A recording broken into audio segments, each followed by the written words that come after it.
பழத்தோட்ட ஊழியங்கள் கர்த்தரருளின ஊழியங்கள் திராட்சை பழத்தோட்ட ஊழியங்கள் கர்த்தரருளின ஊழியங்கள் அவரில் நிலைத்திருந்து கனி கொடுப்போம் கர்த்தர் வாய்க்க செய்வார் அவரில் நிலைத்திருந்து கனி கொடுப்போம் கர்த்தர் வாய்க்க செய்வார் துதி உமக்கே துதி உமக்கே துதி உமக்கே என்றுமே என்றும் துதி உமக்கே துதி உமக்கே துதி உமக்கே என்றுமே என்றும் துதி உமக்கே என்றுமே என்றும் துதி உமக்கே என்றுமே திராட்சை பழத்தோட்ட ஊழியங்கள் கர்த்தரருளின ஊழியங்கள் திராட்சை பழத்தோட்ட ஊழியங்கள் கர்த்தரருளின ஊழியங்கள் அவரில் நிலைத்திருந்து கனி கொடுப்போம் கர்த்தர் வாய்க்க செய்வார் அவரில் நிலைத்திருந்து கனி கொடுப்போம் கர்த்தர் வாய்க்க செய்வார் துதி உமக்கே துதி உமக்கே துதி உமக்கே என்றுமே என்றும் துதி உமக்கே துதி உமக்கே துதி உமக்கே என்றுமே என்றும் துதி உமக்கே என்றுமே என்றும் துதி உமக்கே என்றுமே. சிறியவனை பொழுதிலிருந்தும் எளியவனை குப்பையிலிருந்தும் எடுத்து உயர்த்தி ராஜாக்களோடும் பிரபுக்களோடும் வந்திருக்க செய்கிற அருமை ஆண்டவர் இயேசு கிறிஸ்துவின் இனிதான நாமத்தினாலே இந்த சத்தத்தை கேட்கின்ற அனைத்து தேவனுடைய பிள்ளைகளுக்கும் என்னுடைய அன்பான வாழ்த்துதல்கள். நீங்கள் யாவரும் கோடா கோடியை பெருகுவீர்களாக, உங்களுடைய பிள்ளைகள் கோடா கோடியை பெருகுவார்களாக என்று வாழ்த்துகின்றேன், ஆசீர்வதிக்கின்றேன். பிரியத்துக்குரியவர்களே, இந்த நாளிலும் உங்களை இப்படியாக சந்திப்பது மிகவும் சந்தோஷம். நீங்கள் தினந்தோறும் இந்த செய்திகளை கேட்டு வருகிறீர்கள், ஆசீர்வதிக்கப்படுகிறீர்கள். கர்த்தருக்கு மகிமை உண்டாகட்டும். ஒரு 5 நிமிடமாவது தினந்தோறும் இந்த ஊழியத்திற்காக, இந்த ஏழை ஊழியக்காரனுக்காக நீங்கள் ஜெபிக்க மறக்கக்கூடாது என்று உங்களை அன்போடு நான் கேட்டுக்கொள்கிறேன். மிகவும் தியாகத்தோடு செய்யப்படுகின்ற ஊழியம். நாங்கள் எல்லாரும் வேலைக்கு சென்று சம்பாதித்து அதில் கிடைக்கிற பணத்தை எடுத்து இந்த நாசிரிய திராட்சை பழத்தோட்ட ஊழியங்களை நடத்தி கூட்டத்தின் இறுதியில் எல்லாருக்கும் சாப்பாடு கொடுத்து முதியோர் இல்லத்தை நடத்தி இப்படியாக தியாகங்களின் அடிப்படையிலே நாசிரிய திராட்சை பழத்தோட்ட ஊழியங்கள் கட்டப்பட்டிருக்கின்றது. எத்தனையோ இன்னல்கள், எத்தனையோ அவமானங்கள், எத்தனையோ இழப்புகளை நாம் சந்தித்தாலும் கூட இன்றைக்கும் நாம் ஆண்டவருக்காக நிற்க ஆண்டவர் உதவி செய்திருக்கிறார். அதற்கு காரணம் உங்களுடைய ஜெபம். நீங்கள் நம்முடைய நிகழ்ச்சி ஆசீர்வாதமாக இருக்கும் பட்சத்தில் அதை உணர்வீர்கள் என்றால் அநேகருக்கு அதை அறிமுகப்படுத்துங்கள். ஒவ்வொரு சனிக்கிழமையும் உங்களை தேடி தேடி வாரோம். நீங்கள் அங்கு பக்கத்தில் இருப்பீர்கள் என்றால் தாராளமாக வந்து அந்த கூட்டங்களிலே நீங்கள் பங்கேற்கலாம். இல்லை என்றால் உங்கள் பிள்ளைகள் சென்னையில் இருக்கிறாங்க, நாகர்கோவில் இருக்கிறாங்க, நாசிரியத்து பக்கத்தில் இருக்காங்கன்னா போய் பங்கு பெறுங்கன்னு சொல்லி நீங்கள் அவரிடத்தில் அன்பாய் கேட்டுக்கொள்ள வேண்டும் என்று நான் உங்களிடத்தில் கேட்டுக்கொள்கிறேன். பிரியத்துக்குரியவர்களே, அந்த பெரிய நாகமானுக்கு சுகம் கிடைத்ததுக்கு காரணம் ஒரு சின்ன பிள்ளை கை காண்பித்தது தான். போங்க சமரியாட்ட போங்க, அங்கே எலிசான்னு ஒருத்தர் இருக்கார், போங்க, கண்டிப்பாக சுகம் கிடைக்கும். அந்த சின்ன பெண்ணு தான் அந்த மிகப்பெரிய ஊழியத்தை செய்தால். ஒருவேளை அந்த சின்ன பிள்ளையை போல நீங்கள் ஆசிரியர் திராட்சை பழத்தோட்ட ஊழியங்களை கை காண்பித்து இந்த ஏழை ஊழியக்காரனையும் கை காண்பித்து வழிநடத்துவீர்கள் என்றால் உங்கள் பெயரும் சரித்திரத்தில் இடம்பெறும் என்பதில் சந்தேகமே இல்லை. ஆண்டவருடைய கரம் நம்மோடு கூட இருக்கட்டும். நாம் நம்முடைய ஊழியத்தின் சார்பாக அடைக்கலான் குருவி எனப்பட்ட ஒரு முதியோர் இல்லத்தை நான் நடத்தி வருகிறேன். அடைக்கலான் குருவி வீட்டுக்குள்ளே வரும், தோளில் ஏறி உட்காரும், சாப்பிடும், நமக்கு பயப்படாது, மிகவும் நம்மிடத்தில் உரிமை எடுத்துக்கொள்ளும். அவைகளுக்கு காட்டிலே சென்று பிழைக்க தெரியாது, எனவே தான் வீட்டுக்கு சென்று அவைகள் வருகின்றன. இல்லைன்னா கழுகு மாதிரி உயர பறக்க தெரியாது, வேட்டையாடி அதுக்கு சாப்பாடு எடுக்க தெரியாது. அது மனிதர்களாக வந்து அது சாப்பிடும். அதே மாதிரி எவ்வளவோ வயதானவர்கள் கடைசி காலங்களிலே சம்பாதிக்க திராணியற்று சொந்தக்காரர்களாலும் பிள்ளைகளாலும் தள்ளப்பட்டு அவர்கள் வேட்டையாடி சம்பாதிக்கிற காலங்கள்லாம் முடிந்து தானே சமைத்து உண்கிற காலங்களெல்லாம் முடிந்து இப்பொழுது முடியாத காலத்தில் இருக்கும் பொழுது அவர்களுக்கு அடைக்கலமாக இந்த அடைக்கலான் குருவி இல்லம் இருக்கிறது. பிரியத்துக்குரியவர்களே, நீங்கள் இதற்காக ஜெபியுங்கள். யாராவது ஆவிக்குரிய முதியோர் இல்லத்தை தேடினால் அவர்களுக்கு நம்முடைய முதியோர் இல்லத்தை அறிமுகப்படுத்துங்கள். தினந்தோறும் அங்கே இருப்பவர்களுக்காக தொடர்ச்சியான ஜெபங்களை நான் நடத்தி வருகிறோம். அது அங்கே இருப்பவர்களுக்கு மிகவும் ஆறுதலையும் சந்தோஷத்தையும் கொண்டு வருகிறது. அவர்களுக்கு பெரிய நிம்மதியை கொண்டு வருகிறது. தினந்தோறும் அவர்களுக்கு கூட்டாங்கள். ஞாயிற்றுக்கிழமை ஆனால் நல்ல ஆவிக்குரிய ஆராதனைக்கு அவர்களை நாம் அனுப்பி வைக்கின்றோம். தினந்தோறும் 3 வேளையும் விதவிதமான உணவுகளை நாம் கொடுத்து அவர்களை நாம் ஆக்குகின்றோம். அவங்க இத்தனை வருஷமாக சாப்பிடாத சாப்பாடெல்லாம் அங்கே வந்த பிறகு அவர்களுக்கு நாம் கொடுக்குறோம். அது நிமித்தமாக அவர்கள் ஆரோக்கியமாக இருக்கிறாங்க. தொடர்ந்து ஜெபியுங்கள். நிறைய கட்டுமான பணிகளை செய்ய ஆசை, ஆனால் நமக்கு தேவையான பணம் இல்லை. தேவன் வானத்து பலகணிகளை திறந்து நம்முடைய தேவைகளை சந்தித்து நாம் தொடர்ந்து கட்டுமான பணிகளை நடத்த அவர் உதவி செய்வாராக. ஃபேவர் பிளாகரோடு போட ஆரம்பித்தோம், பணம் இல்லாதனால அப்படியே நின்று கிடக்கிறது. மிகவும் வேதனையாக இருக்கிறது. எனவே நீங்கள் இதற்காக ஜெபிக்க வேண்டும் என்று உங்களை அன்போடு கூட நான் கேட்டுக்கொள்கிறேன்.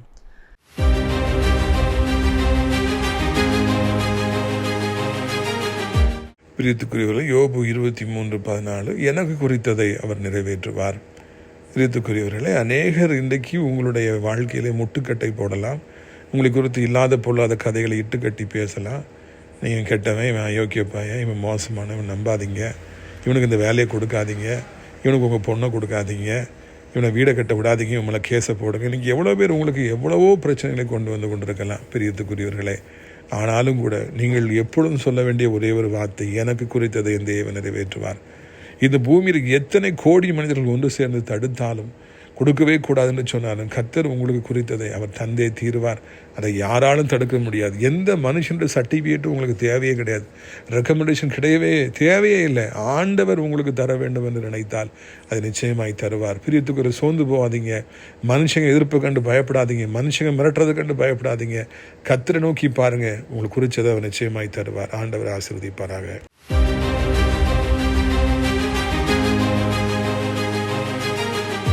பிரியத்துக்குரியவர்களே, நேற்று நாம் தியானித்த அந்த செகண்ட் பார்ட்டை நம்ம பார்க்க போகிறோம். நிச்சயமாக உங்களுக்கு அது ஆசீர்வாதமாக இருக்கும் என்பதில் எனக்கு சந்தேகமில்லை. பாருங்கள், 2 ராஜாக்கள் 6வது அதிகாரம் 5வது வசனம் முதல். ஒருவன் ஒரு உத்திரத்தை வெட்டி வீழ்த்துகையில் கோடாரி தண்ணீர் விழுந்தது. அவன், ஐயோ என் ஆண்டவனை, இது இரவலாக வாங்கப்பட்டது என்று கூவினான். அவங்க போகிறாங்க. ஒரு கண்கொள்ளா காட்சி. ஒரு பெரிய நதி ஆர்ப்பரித்து ஓடிக்கொண்டிருக்கிறது. யோர்தான் நதியை போல செழிப்பான ஆர்ப்பரித்து ஓடுகிற ஒரு காட்டாற்றை நாம் பார்க்க முடியாது. ஏராளமான மரங்கள் பக்கத்தில் நிற்கின்றன. அனைத்து தேவனுடைய பிள்ளைகளும் தீர்க்கதரிசியின் குமார்களும் போய் அவங்க அந்த மரங்கள் ஒவ்வொன்றையாக வெட்டி வீழ்த்துறாங்க. கொப்பெல்லாம் வெட்டி வீழ்த்துறாங்க. வெட்டி வீழ்த்தப்பட்ட அந்த கொப்புகளை வைத்து தான் அவர்கள் புதிதான அந்த பெரிய வீடை கட்ட வேண்டும். ஒரு பெரிய சந்தோஷமான காட்சி. எல்லாரும் வெட்டுறாங்க. ஏலேலோ ஐலசான்னு சொல்லி வெட்டினாங்களான்னு சொல்லி தெரியல. எலிசா அவர்களுக்காக ஜெபித்து கொண்டிருந்திருப்பார். அவர்களை பார்த்து புன்னகைத்திருப்பார். இந்த சமுதாயம் இப்படியாக உழைக்கிற சமுதாயமாக இருக்கிறதே, ஒருமனப்பட்டு இருக்கிறதே, ஆண்டவருக்காக இப்படி ஒரு சேனை எழும்பி இருக்கிறது என்று அவர் சந்தோஷப்பட்டிருப்பார். பிரியத்துக்குரியவர்களே, எங்கே இப்படிப்பட்ட காட்சிகள் வந்தாலும், உழைக்கிற தேவனுடைய பிள்ளைகளை நாம் கண்டாலும், எங்கே தேவனுடைய பிள்ளைகள் ஒருமனப்பட்டு ஏராளமானபடி கூடினால் அங்கு நமக்கு ஒரு சந்தோஷம் இருக்க வேண்டும். தேவனுடைய ஊழியம் நடைபெறுகிறது, நிறைய பேர் வராங்கன்னா அது நமக்கு எரிச்சலை உண்டு பண்ணக்கூடாது, நமக்கு கோபத்தை உண்டு பண்ணக்கூடாது, பொறாமையை உண்டு பண்ணக்கூடாது. மாறாத சந்தோஷத்தை தான் அது ஏற்படுத்த வேண்டும். அது ரொம்ப முக்கியமான ஒரு காரியமாக இருக்கிறது. அவர் அப்படியாக பார்த்து கொண்டிருக்கும் பொழுது ஒருவர் வேகமாய் வெட்டி அந்த ஒரு உத்திரத்தை வீழ்த்துகிறார். ஒருவேளை ஃபஸ்ட்டு நான் தான் முடிக்கணும் அப்படின்னு அவர் நினச்சிருக்கலாம். இல்லைன்னா அவர் வெட்டிக்கிட்டே எலிசாவை பார்த்துருக்கலாம். இல்லைன்னா வேறு எங்கேயோ கவனம் போயிருக்கலாம். கொஞ்சம் கவனம் குறைஞ்ச உடனே வெட்டி வீழ்த்தும் பொழுது அந்த கோடாரி அப்படியே தண்ணீருக்குள்ளே போய்விட்டது என்று நாம் காண்கிறோம். கவனம் குறைவினாலே அங்கே ஒரு விபத்து ஏற்படுகிறது. அந்த கோடாரி தண்ணீருக்குள்ளாக போய் விட்டது. ஒரு 100 தீர்க்கதரிசிகள் இருந்திருப்பாங்க, 450 தீர்க்கதரிசிகள் இருந்திருப்பாங்கன்னு வச்சுக்கோமே, இல்லை 1000 தீர்க்கதரிசிகள் நிறைய குமார்கள் இருந்திருப்பாங்கன்னு வச்சுக்கோமே. யாருடைய கோடாரியும் அங்கே தண்ணீருக்குள்ளே விழவில்லை என்பதை நாம் இங்கே கருத்திலே கொள்ள வேண்டும். We have to consider a single point. Nobody's axe has fallen into the river, Jordan River. Only this fellow has slipped this axe into the water. இந்த ஒரு நபருக்கு மாத்திரம் கவனக்குறைவின் காரணமாக அந்த கோடாரி தண்ணீரில் விழுந்து விட்டது. அது அதிக வருத்தத்தை நமக்கு ஏற்படுத்துகிறது. விபத்துகள் ஏற்படுவதும் இதுபோல் சம்பவம் நடப்பது இயற்கையானது. எல்லா கம்பெனிகளிலும் விபத்து ஏற்படுகிறது. ரோட்டில் போகும்பொழுது ஆங்காங்கே விபத்துகள் நடப்பதை பார்க்கின்றோம். அப்படி விபத்து நடக்கக்கூடாது, நமக்கு எந்த ஆபத்தும் வரக்கூடாது என்பதுதான் நம்முடைய ஆசை. கர்த்தர் பாதுகாக்கிறவராக இருக்கின்றார். சில நேரங்களிலே நம்முடைய கவனக்குறைவு விபத்துகளை கொண்டு வந்து விடுகிறது. இந்த மனிதனுடைய கவனக்குறைவினாலே கோடாரி தண்ணீருக்குள்ளே விழுந்து விட்டது. கிங் சாலமன் அந்த ராஜா அவ்வளவு வல்லமையான ஒரு ராஜாவாக இருந்தார், ஞானமுள்ள புத்தியுள்ள ராஜாவாக இருந்தார். ஒரு சமயம் 2 பெண்கள் அவரிடத்தில் வந்து ஒரு குழந்தைக்கு உரிமை கோருகின்றார்கள். 2 பேர் தாய்களும் இது என்னுடைய பிள்ளைங்கிறாங்க. ஒரு தாய் அவள் இரவிலே புரண்டு படுத்த பொழுது கவனக்குறைவாக தன் சொந்த பிள்ளையின் மீது சாய்ந்து அதை அமுக்கி அவளோட குழந்தை அப்படியே இறந்து போய்விட்டது. அதிகாலமாக தான் எஞ்சி பார்க்குறான். உடனே குழந்தையை தூக்கி பக்கத்தில் இருக்கவட்ட குழந்தையை போட்டு அவள் உயிருள்ள குழந்தையை தனக்கு எடுத்து வச்சுக்கிட்டாளாம். புரண்டு படுக்கும் பொழுது கவனக்குறைவாக தன் சொந்த பிள்ளையின் மீது புரண்டு படுத்து அவள் கொண்டு விட்டாள். அந்த அளவுக்கு அவள் கவனக்குறைவாக இருந்திருக்கிறாள். இந்த உலக வரலாற்றிலே சொந்த பிள்ளையின் மீது யாராவது புரண்டு படுத்து கொள்ளுவார்களா? அது ஒரு விபத்து தான், எனக்குன்னு கொள்ளலை. ஆனால் அது கவனக்குறைவு தானே, அதை தவிர்த்திருக்கலாம் அல்லவா? எத்தனையோ பேர்கள் தங்கள் கவனக்குறைவு நிமித்தமாக அவங்க செய்கிற காரியத்தில் முழு கவனத்தை வைக்காமல் வேறு பக்கமாக கவனம் திரும்பினதுனால அவங்களுக்கு நிறைய பிரச்சனை வந்துடுது. ஒரு விஷயம் கோயம்புத்தூருக்கு ஊழியத்துக்கு போயிருந்தோம். கோயம்புத்தூருக்கு அப்போ ஊழிய போகும்போதே என் கூட இருக்கவங்களாம் டூருக்கு போகிற மாதிரி சந்தோஷமாக வருவாங்க, என்ஜாய் பண்ணணும்னு சொல்லிட்டு வருவாங்க. அங்கே போகணும், இங்கே போகணும், இதை பார்க்கணும், இதை வாங்கணும், அதை வாங்க. ஒரு டீமே கூப்பிட்டு போவேன். இங்கேருந்து ஒரு 12 பேர்கிட்ட போய் அங்கேருந்து நிறைய பேர் வந்து சேர்ந்து எல்லாம் போய் தங்கி சேர்ந்து போய் ஊழியம் செஞ்சு நல்லா அவங்களுக்குலாம் நான் சாப்பாடு வாங்கி கொடுத்து அப்படி ரொம்ப என்ஜாய்மெண்ட் போகும்போது கோயம்புத்தூரில் ஊழியத்தை முடித்து பொள்ளாச்சிக்கு போகும்போது ஒரு அன்பு சகோதரர் வண்டியை ஓட்டிக்கிட்டு இருந்தார். அப்போது நிறைய வண்டிகள் இங்கே போகுது அங்கே போகுது. அப்படி போகும்போது அவர் திடீர்னு சொல்லிட்டு ஓன்னு சொல்லிட்டு பிரேக் இடமால் மிதிச்சிட்டார். உடனே எதுவும் என்னாச்சு, எதுவும் விபத்தா இல்லைன்னா எதுவும் பயந்துட்டிங்களா என்னென்னு கேட்டால், பக்கத்தில் ஒரு வண்டி போயிட்டு இருந்தது, இந்த விளக்குமாறு அதில் இருந்தது. அந்த விளக்குமாரை கொஞ்சம் நான் பார்த்துட்டேன், நான் கவனம் செலுத்திட்டேன், அதனால் கொஞ்சம் முட்டிட்டோமோன்னு பயந்துட்டேன் அப்படின்னு சொல்லி அவர் சொன்னார். எப்படி பார்த்தீங்களா, பக்கத்தில் போகிற வண்டியில் விளக்குமாறு இருந்து தான் அதை ஓட்டுநர் பார்த்ததுனால கவனம் அங்கே போனதுனால டிரைவிங்கில் இல்லாமல் போச்சு, எதிர்த்தாப்பில் எதுவும் வந்துட்டோம் அப்படின்னு பயந்து அவரே போயின்று அலறி விட்டார். ஆனால் ஒன்றும் வரலை, வண்டிக்கு ஒன்றும் ஆகலை. கண் விளக்குமாறு மேலே அவருக்கு போய்விட்டது. நம்ம வண்டி ஓட்டும்போது நம்முடைய கண்கள் வேறு எங்கேயாவது போயிடுச்சுன்னா விபத்துகள் வந்துவிடும். வண்டி ஓட்டுறவங்க வண்டியை தான் பார்க்க வேண்டும், அதுதான் ரூல். அதில் தவறு நடக்கிற பொழுது மிகவும் பெரிய ஆபத்து வந்துவிடும். அந்த காலத்தில் சினிமா நடிகை ஒருடைய கட் அவுட்டை ஒரு மேம்பாலத்தின் மேலே ஒட்டி வச்சுருந்தாங்களாம். அப்பொழுது ஒரு வாலிபர் வேகமாய் வந்து அதை பார்த்துட்டு ஓட்டினதுனால அவர் விபத்தை சந்தித்து தன் உயிரை இழந்து விட்டார் என்று ஒரு நாள் நான் வாசித்தேன். நிறைய நேரங்களில் கவனக்குறைவுகள், நம்முடைய கண்கள் நேராய் நோக்க வேண்டும், நமக்கு செல்ல வேண்டிய பிரயாணம் வெகு தூரம், நான் சாதிக்க வேண்டிய காரியங்கள் அதிகமாக இருக்கிறது. ஆண்டவருக்காக சாதிக்க வேண்டிய காரியங்கள், குடும்பத்துக்காக நான் செய்ய வேண்டிய காரியங்கள், நண்பர்களுக்காக நான் செய்ய வேண்டிய காரியங்கள், ஏழைகளுக்காக நான் செய்ய வேண்டிய தான தருவங்கள் என்று ஏராளமான காரியங்கள் நமக்காய் காத்திருக்கிற பொழுது ஒரு கவனக்குறைவு நிமித்தமாக அதை எல்லாவற்றையும் நாம் கெடுத்து விடாதபடிக்கு நாம் எப்பொழுதும் நாம் கவனமாக நாம் இருப்போம். எப்பொழுதும் நாம் எதை செய்கின்றோமோ அதில் நம்முடைய முழு கவனத்தையும் செலுத்துவோம். இந்த மனிதனுடைய கவனம் எங்கேயோ சென்று விட்டதோ என்று நமக்கு சிந்திக்க தோன்றுகிறது. அதனால தானே அவர் கோடாரி மாத்திரம் இப்படியாக போய் விழுந்தது. எனவே கவனத்தோடு கூட நாம் வாழ்வதற்காக நாம் பழக வேண்டும். இரண்டாவதாய் பார்க்கிறோம், அவர் உடனே சொல்கிறார், ஐயோ ஆண்டவர், இரவல் வாங்கப்பட்ட கோடாரி. அவர் எதுக்காக ரொம்ப கதறாருன்னா, இது என்னுடைய கோடாரி அல்ல, நான் போய் ஒருத்தட்ட இரவல் வாங்கி விட்டு வந்தேன், அதை வைத்து தான் வெட்டி கொண்டிருந்தேன் ஐயா, எனக்கு சொந்தமாய் கோடாரி வாங்கக்கூட எனக்கு பணம் இல்லை, நான் ஒரு ஏழை ஊழியக்காரன், எனக்கு இப்படிப்பட்ட ஒரு சோதனை வந்து விட்டதே, இது இரவல் வாங்கப்பட்டதே, இனி அவர்கிட்ட போய் நான் என்ன சொல்லுவேன், ஐயோ அவர் என்னை மானங்கட்ட கேள்வி கேட்பாரு, அவர் முகத்தில் நான் போய் எப்படி முழிக்க, ஐயோ ஐ பாரோடிட்டு நான் என்ன செய்வேன் ஆண்டவரேன்னு சொல்லிட்டு அவர் இரவல் வாங்கிய கோடாரின்னு வந்து சொல்லி கதறினார். ஒரு சில வருடங்களுக்கு முன்பதாக நான் ஒரு இடத்துல ஒருத்தருக்காக வெயிட் பண்ணிகிட்ருக்கேன், அவங்க வரணும், நான் முதல்ல வந்துட்டேன், அவங்க கொஞ்சம் லேட் ஆகிட்டு இருந்தாங்க, தாமதிச்சிட்டு இருந்தாங்க. வந்தவுடனே அவர் நம்ம காரில் ஏறுவார், உடனே நம்ம போகணும், ஊழியத்துக்கு போகணும். அவர் வர்றது கொஞ்சம் தாமதம், வெளியே நின்று நான் பார்த்துட்டு இருந்தேன்.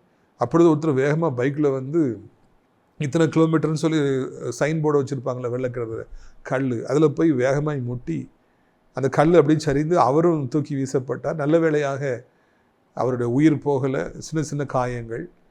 அவர் எந்திரிச்ச உடனே நிறைய பேர் ஓடி வந்து அவரை தூக்கி விட்டு எந்திரிச்ச உடனே அவர் வந்த உடனே ஐயோ பைக்கு அடிபட்டேன், ஐயோ பைக்கு அடிபட்டுட்டேன் கதை. அவருக்கு கைகளில் நிறைய அடிபட்டு ரத்தமாகி ஓடுகிறது. அவர் அதெல்லாம் நினச்சி கவலைப்படலை. ஐயோ பைக்கு உடஞ்சிருச்சே, நான் எப்படி அவர்கிட்ட போய் நான் கொடுப்பேன், இரவல் வாங்கிட்டு வந்தேனே. அவருடைய கதறலை பார்த்த உடனே நான் மிகவும் அதிர்ந்து போனேன். அவருக்கு கைகளில் பயங்கரமான அடி, அது அவருக்கு பெரிதாக தெரியவில்லை. ரத்தம் மாறாக ஓடுகிறது, அது பெரிதாக தெரியவில்லை. ஐயோ நான் ஃப்ரெண்டுகிட்ட பைக் வாங்கிட்டு வந்தேன், எப்படி நான் போய் அவர்கிட்ட போய் இதை கொடுப்பேன், எப்படி நான் ஒரு முகத்தில் மொழிப்பேன், அடிபட்டுருச்சு, பைக்குக்கு அடிபட்டுருச்சு. ஒரு பைக்கை விட ஒரு மனிதனுடைய உயிரும் சரீரமும் எவ்வளவு மேன்மையானது.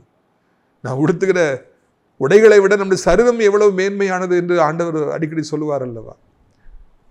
எதற்காக நாம் இரவல் வாங்கி கொண்டு ஒரு பைக்கை ஓட்ட வேண்டும், அதை வேகமாய் ஓட்ட வேண்டும், அதை போய் ஏன் முட்ட வேண்டும்? எதுக்கு பிறகு ஐயோ நான் உங்கள்கிட்ட போய் எப்படி முழிப்பேன்னு நம்ம சொல்லணும். முடிந்த அளவு நாம் இரவல் வாங்காமலேயே நாம் இருப்போம் என்றால் அது மிகவும் நலமானது. அதுதான் நாம் கௌரவமாக வாழ்வதற்கு வழி செய்யும். ஒருத்தர் போய் ஒரு தடவை கேட்குறீங்க, 2 தடவை கேட்குறீங்க, தொடர்ந்து கேட்டுகிட்டே இருந்தீங்கன்னா அவங்க உங்களை வெறுத்துருவாங்க. அவங்க அதை கொடுத்தாலும் ஏசிக்கிட்டே இருப்பாங்க. நான் அந்த அனுபவத்தை எல்லாம் என் ஊழியத்தின் செய்து தான் நிறைய பாடங்களை என்னுடைய வாழ்க்கையில் நான் கற்றுக்கொண்டேன்.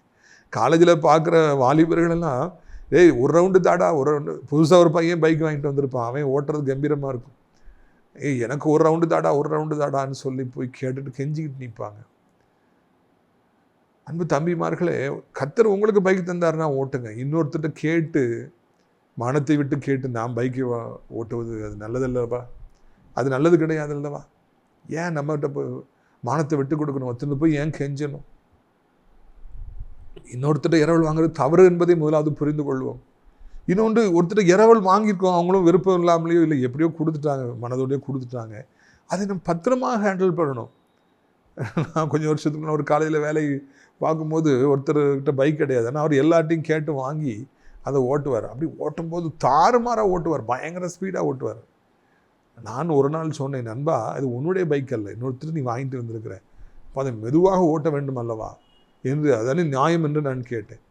அவர் அப்படி ஒரு நிமிஷம் யோசித்தார். அதுக்கு பிறகு அவர் சொன்னார், இல்லை இல்லை இல்லை எனக்கு பழகி விட்டது. உன்னுடைய பைக் என்றால் நீ வேகமாய் ஓட்டுவாயா? யாரோ ஒருவருடைய பைக்குன்னு தானே இவ்வளோ வேகமாய் நீ ஓட்டுகிறாய். அதுக்கு பிறகு அவர் பைக் வாங்கும்போது அவர் மெதுவாக ஓட்டினார். அதுதான் முக்கியமான கவனிக்க வேண்டிய காரியம். இப்பொழுது அடிக்கடி எல்லாரும் சொல்கிற விஷயம் வந்து, உனக்கு வந்தால் தக்காளி சட்னி, எனக்கு வந்தால் ரத்தமா அப்படின்னு சொல்லி அப்படி அவங்க பேசுகிறாங்க. அது அந்த இதை பற்றி நான் சொல்ல வரல. அது ஒரு அர்த்தம் இருக்கிறது. நமக்கு என்ன சொல்லி ஒரு பொருள் இருந்தால் அதை நாம் ஒழுங்காக ஹேண்டில் பண்ணுறோம். ஆனால் இன்னொருத்தருடைய பொருள்லாம் நம்ம இஷ்டத்துக்கு ஹேண்டில் பண்ணுறது தவறு அல்லவா? நம்ம பொருளை விட இன்னொருத்தட்ட முதல்ல வாங்கக்கூடாது, வாங்கினாலும் அதை கவனமாக ஹேண்டில் பண்ணணும். அதான் நம்ம 2வது பார்க்குறோம். 3வது, ஐயோ என் ஆண்டவரே என்று அவர் அங்கே கதறுகிறார். அவருடைய புலம்பல் ஐயோ என் ஆண்டவரே உடனே எலிசாட்டு தான் இருந்தது. 2 விதமான மக்கள் இருக்கிறாங்க இந்த உலகத்தில். எல்லோருக்குமே கஷ்டம். ஒரு சாரார் நான் அப்படி கஷ்டப்பட்டேன் இப்படி கஷ்டப்பட்டேன்னு சொல்லி அவங்கெல்லாம் இந்த கஷ்டத்தை சொல்லி அப்படியே அழுவாங்க.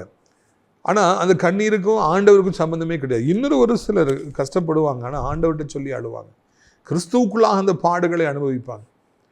ஒரு மனிதன் தன்னுடைய சுயபலத்தினாலே அந்த பாடுகளை சந்திக்கிறான், இன்னொரு மனிதன் கிறிஸ்துவுக்குள்ளாக பாடுகளை சந்திக்கிறான். இதுதான் வித்தியாசம். சுய பலத்தினாலே பாடுகளை சந்திக்கிறவர்கள் ஃபேப்ரிகேட் பண்ணுறாங்க. கொஞ்சம் தப்பு நடந்துச்சுன்னா அதை பயங்கரமாக எப்படிலாமல் எடுத்துக்கட்டிலாம் மக்கள்கிட்ட சொல்லி சிம்பத்தி தேடுறவங்கெல்லாம் பார்க்குறோம்.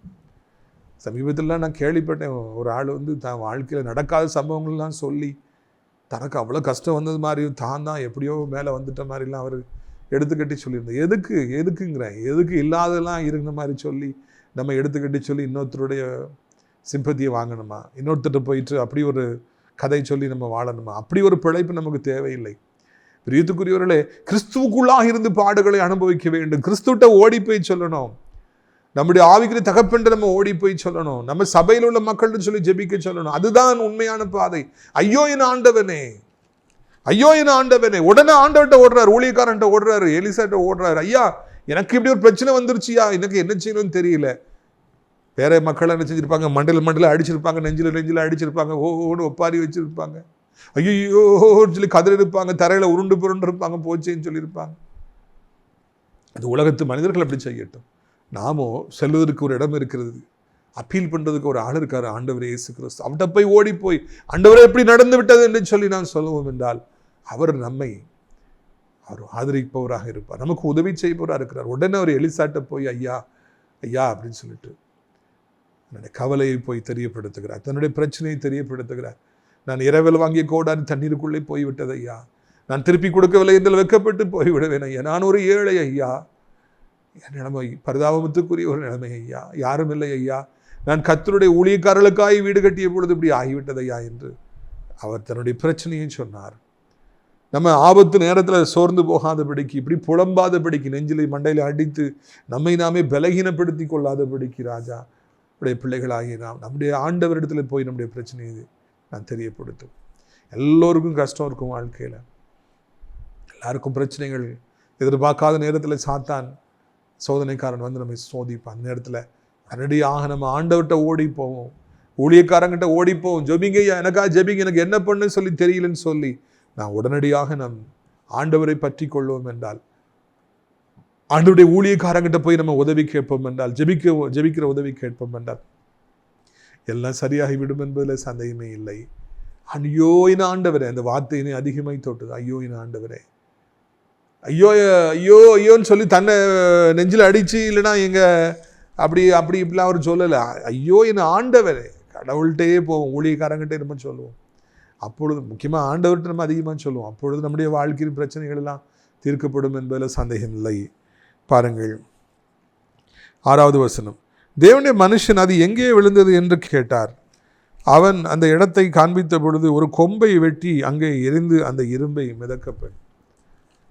எலிசா எல்லாரையும் பார்த்துட்டு இருந்ததுனால அந்த இடத்த கவனிக்கலையான்னு சொல்லி தெரியல. அப்படியாப்பா, where did you drop that axe அப்படின்னு சொல்லி கேட்குறாரு. அவருக்கு இந்த இடம் எந்த இடங்கிறது எனக்கு காமி. ஏன்னா Jordan is a big river, பெரிய ஆறு, அங்கே நிறைய பேர் வேலை செஞ்சுட்டு இருக்காங்க, 100கணக்கில் வேலை செய்கிறாங்க. எந்த இடத்துல விழுந்துச்சு, இந்த இடத்துல தான் ஏன் விழுந்துச்சு, சரியான இந்த இடத்தை காமிக்கிறார். ஒரு விசை கவனக்குறைவாக இருந்தாலும் அடுத்த விசை கவனமுடையவராய் இவர் மாறுகிறார், தன் தவறை அவர் திருத்திக் கொள்கிறார். இந்த இடத்துல தான் ஏன் விழுந்துச்சு. கொலை செய்தவர்களே அதே இடத்திற்கு போலீசார் அழைத்து கொண்டு சென்று நீ எப்படி கொலை செய்தா என்று நடித்து காண்பி என்று அவர்கள் சொல்லுவதை நம்ம நியூஸ் பேப்பர்ஸில் வாசிக்கிறோம், டிவியில் பார்க்குறோம். அவங்க செஞ்ச க்ரைமை அவங்களே அப்படி செஞ்சு காமியே, அப்படி வெட்டின, நீ எப்படி கொன்ன காமின்னு சொல்லி அவங்க காமிக்க சொல்கிறாங்க. அது என்னன்னு நமக்கு தெரியல. பிரித்துக்குரியவர்களே, இங்கே நீ எங்கே நீ தவற விட்டாய், அதை எனக்கு காண்பி. சரியாக காமிக்கிற இந்த இடம் தான். இங்கே போட்டுட்டு இங்கே காமிச்சிருப்பாருன்னா ஒரு பிரயோஜனமும் வந்திருக்காது.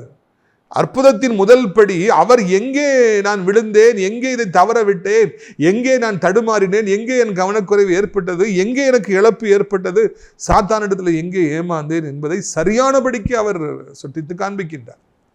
This is what we have to understand.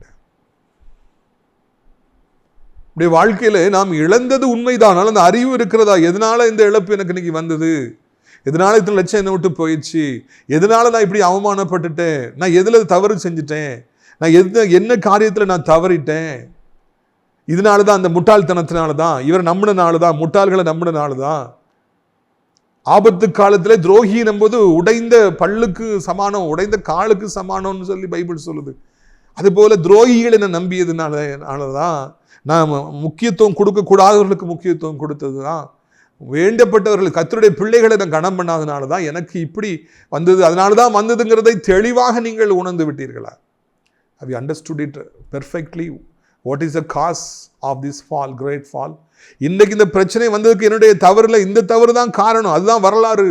அதை நீங்கள் உணர்ந்து விட்டாலே உங்களுடைய வாழ்க்கையிலே வெற்றி வந்துவிடும். லிஸ்ட் போடுங்க, எதுக்காக என் பிஸ்னஸ்லாம் போயிடுச்சு, எதுக்காக இத்தனை லட்சம் போயிடுச்சு, எதுக்காக இத்தனை கோடி போயிடுச்சு, எதுக்காக என் பிள்ளையுடைய வாழ்க்கையில் இவ்வளோ ஒரு பிரச்சனை வந்துருச்சு, எதுக்காக என் மகன் வாழ்க்கையில் இவ்வளோ பெரிய படிப்பில் தோல்வி, எதுக்கு என் மகளுடைய திருமண வாழ்க்கையில் இவ்வளோ பிரச்சனை. நீங்கள் உணரணும், அதை முழுமையாக புரிந்து கொள்ளணும்.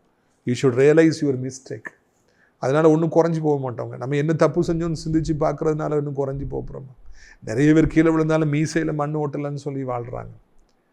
தவறை ஒத்துக்கவே மாட்டாங்க. நான் இது செஞ்சதுனால தான் இப்படி ஆகி போச்சுன்னு அவங்க அதை ஹம்பிள் பண்ணவே மாட்டாங்க. நம்ம அப்படி இருக்க வேண்டாம். நம்ம அப்பாட்ட போயிட்டு, அப்பா என்னுடைய முட்டாள்தனம் இப்படி இருந்துச்சு, அதனால தான் நான் இன்னைக்கு இப்படி இழந்து போயிட்டேன் நம்ம சொன்னோம்னா, அவர் அதை உடனடியாக நமக்கு உதவி செய்கிறவராக இருக்கிறார். எங்கே நீ விழுந்தா என்பதை சிந்தித்து பார். ஆண்டவர் தான் சொல்றார், மகனே, எதனால உனக்கு இவ்வளவு ஏற்பட்டது, இவ்வளவு பெரிய இழப்பு ஏற்பட்டது என்பதை நீ சிந்தித்து பார், யோசித்து பார்.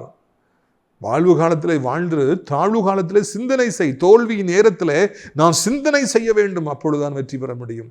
செய்வீர்களா? எங்கே விழுந்தோம், எதுக்காக விழுந்தோங்கிறத யோசித்து பார்ப்பீங்களா? அப்பொழுது நிச்சயமாய் உதவி கிடைக்கும். ஒன்று அவர் சொல்ற, ஒரு கொம்பை வெட்டி அந்த இடத்துல அவர் போடுறாரு. எந்த இடத்துல கரெக்டாக காமிச்சாலும் அந்த இடத்துல ஒரு மரக்கொச்சி எடுத்து வெட்டி போடுறார். கரெக்டாக அந்த இடத்துல போடுறார். போட்ட உடனே இந்த இரும்பு கோடாரி அப்படியே மிதந்து மேலே வந்தது என்று நான் காண்கிறேன். அப்பா, நம்முடைய ஆண்டவர் எவ்வளவு நல்லவர், எவ்வளவு வல்லவர். இரும்பு கோடாரி அப்படியே மிதந்து மேலே வந்துதான். அவ்வளவு பெரிய காட்டாற்றிலே அந்த இரும்பு கோடாரி 5 கிலோ இருந்ததா 10 கிலோ இருந்ததான்னு தெரியல, அப்படியே மிதந்து மேலே வந்தது.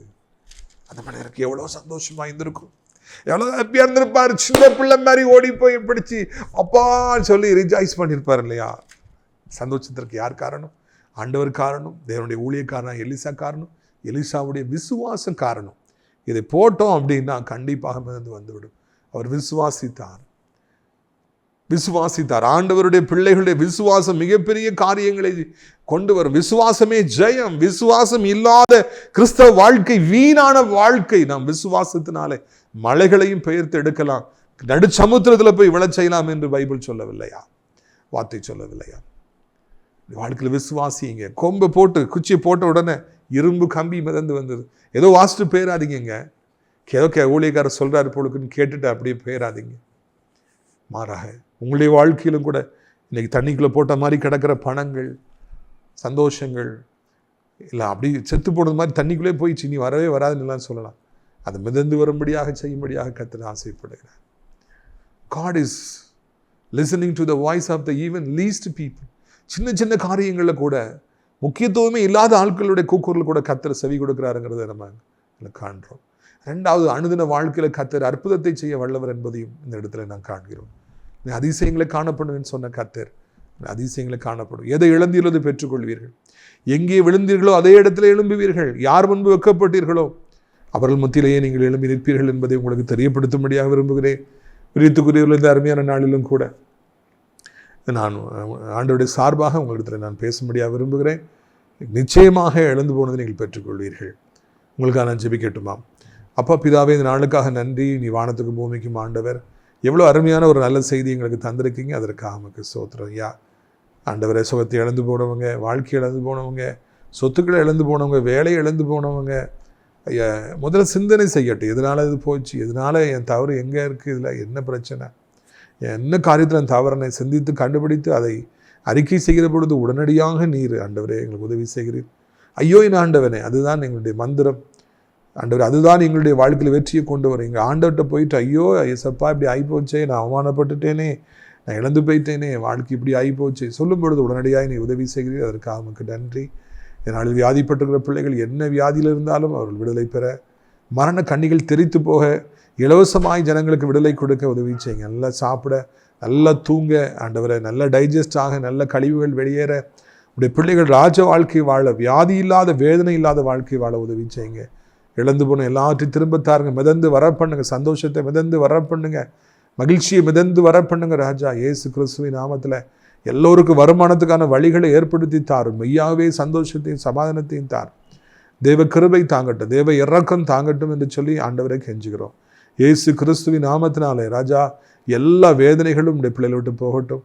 பிள்ளை நிமித்தமாய் கண்ணீரோடு இருப்பவர்கள், ஆண்டவர் பக்கத்து வீட்டுக்காரில் பிரச்சனை, அதனால் கண்ணீரோடு இருப்பவர்கள், ஆண்டவரை கடனை திருப்பி செலுத்த முடியலையே, ஐயா வட்டி திருப்பி செலுத்த முடியல, நாளைக்கு என்ன ஆகும், நான் எப்படி பதில் சொல்வேன் தெரியலையே, மகளுடைய திருமண வாழ்க்கை உடஞ்சி போச்சே, மகனுக்கு வேலை இல்லையே, குழந்தை இல்லையே, திருமணம் ஆகவில்லையே, வீடு கட்டப்படவில்லை, கண்ணீரோடு இருக்கிற ஒவ்வொருவருக்கும் உதவி செய்யுங்க.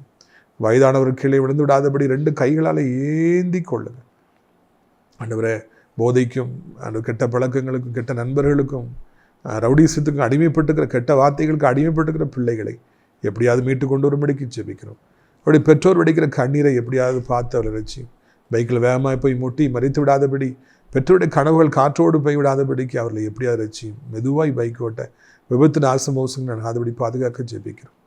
உலகம் இருக்கிற அத்தனை நாடுகளையும் இந்திய தாய் திருநாட்டை ஆசீர்வதியும். அனைத்து மக்களையும் ஆசீர்வதியும். அனைத்து தேவனுடைய பிள்ளைகளையும் அனைத்து ஊழியக்காரர்களையும் ஆசீர்வதியும். ஆசிரியர் திராட்சைப்பழத்தோட்ட ஊழியர்களை நேசிக்கிற, நாள்தோறும் நம்முடைய நிகழ்ச்சிகளை பார்க்கிற, அறிவுப்படுத்துகிற நல்ல உள்ளங்களையும், அடைக்கலான் குருவி முதியோர் இல்லத்தை காணிக்கினான ஜெபத்தினால தாங்க நல்ல உள்ளங்களையும் ஆசீர்வதி. அங்கு அடைக்கலான் குருவி முதியோர் இல்லத்துக்கு அநேகரை அழைத்து கொண்டு வார். இரட்சகர் இயேசுவின் மூலம் ஜெபிக்கிறோம் நல்ல பிதாவே. என் ஆத்மாவை கர்த்தரை சோத்திரி, என் முழு உள்ளமே அவருடைய பரிசுத்த நாமத்தை சோத்திரி. என் ஆத்மாவை கர்த்தரை சோத்திரி, அவர் செய்த சகல உபகாரங்களையும் ஒருபொழுதும் நீ மறவாதே. ஆமென். கர்த்தராகிய இயேசு கிறிஸ்துவின் கிருபை, பிதாவாகிய தேவனுடைய அன்பு, பரிசுத்த அந்யோன்யமில்லாத பிரசன்னம் உங்கள் அனைவரோடு இன்றைக்கு சதா காலங்களில் நிலைத்திருப்பதாக. அல்லேலூயா. God bless you.